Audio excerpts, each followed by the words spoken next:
اتنے اللہ رب العالمین سے توبہ استغفار کرتے تھے، تو ہمیں کتنا تو اللہ رب العالمین سے توبہ استغفار کرنا چاہیے. لیکن ہم افسوس کہ ہم اللہ رب العالمین سے ہم یہ سمجھ بیٹھے ہیں کہ ہم تھوڑی نیکیاں کر لیے، ہم یہ سمجھ ہمارے اندر غرور آ گیا، اور پھر ہم نماز میں کوتاہی کرتے ہیں، نماز میں صحیح ٹائم سے نہیں آتے ہیں. رمضان مبارک کا مہینہ گزر رہا ہے، اللہ کے رسول صلی اللہ علیہ وسلم جیسا کہ حضرت مالک بن حویرث رضی اللہ عنہ روایت حدیث ہے کہ اللہ کے رسول صلی اللہ علیہ وسلم ایک مرتبہ منبر پر چڑھ رہے تھے، تو جب پہلی سیڑھی پر قدم رکھے اس میں آمین کہا، پھر جب دوسری سیڑھی پر قدم رکھے اس پر بھی آمین کہا، پھر جب تیسری سیڑھی پر بھی آپ قدم رکھے اس میں بھی آپ آمین کہا. اس کے بعد صحابہ کرام رضی اللہ عنہ جب اللہ کے رسول صلی اللہ علیہ وسلم نیچے اترے تو صحابہ کرام رضی اللہ عنہ نے پوچھا، اے اللہ کے رسول صلی اللہ علیہ وسلم آج آپ نے 3 مرتبہ آمین کہا، اس کی کیا وجہ ہے؟ اللہ کے رسول صلی اللہ علیہ وسلم نے فرمایا کہ جب میں پہلی مرتبہ پہلی سیڑھی میں قدم رکھا اس وقت حضرت جبرائیل علیہ السلام نے مجھ سے کہا کہ اے اللہ کے رسول صلی اللہ علیہ وسلم، اے محمد صلی اللہ علیہ وسلم، جو رمضان مبارک کا مہینہ پائے اور اپنے آپ کو گناہوں سے بخشوا نہ لے،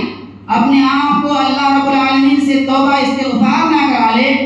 وہ آدمی بدبخت ہے، وہ آدمی ہلاک ہو گیا، وہ آدمی خسارے میں.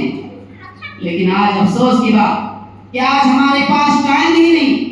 ہم جب مسجد میں آتے ہیں، جب جماعت میں 1 رکعت بچتی ہے یا 1 رکعت ختم ہو جاتی ہے اس وقت ہم پہنچتے ہیں. یہ ہمارا حال ہے. میرے بھائیوں، اللہ کے رسول صلی اللہ علیہ وسلم نے فرمایا کہ جو شخص مسجد کے سب سے پہلے صف میں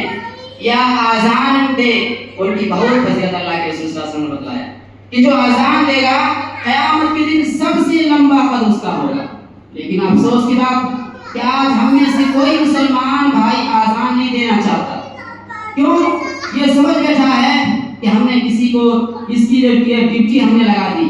اس وجہ سے کوئی اذان دینا نہیں چاہتا، کوئی جلدی سے مسجد کے اندر آنا نہیں چاہتا. اگر آپ مسجد کے اندر ایسے ہی بیٹھے رہیں گے، کچھ بھی نہیں کریں گے، پھر بھی اللہ رب العالمین آپ کے خاتے میں نیکیاں لکھتے رہے گا. لیکن افسوس کہ ہم مسجد کے باہر گھنٹوں باتیں کرتے ہیں، لیکن ہم مسجد کی طرف نہیں آتے ہیں. مسجد کی طرف جلدی ہمیں آنے کی توفیق نہیں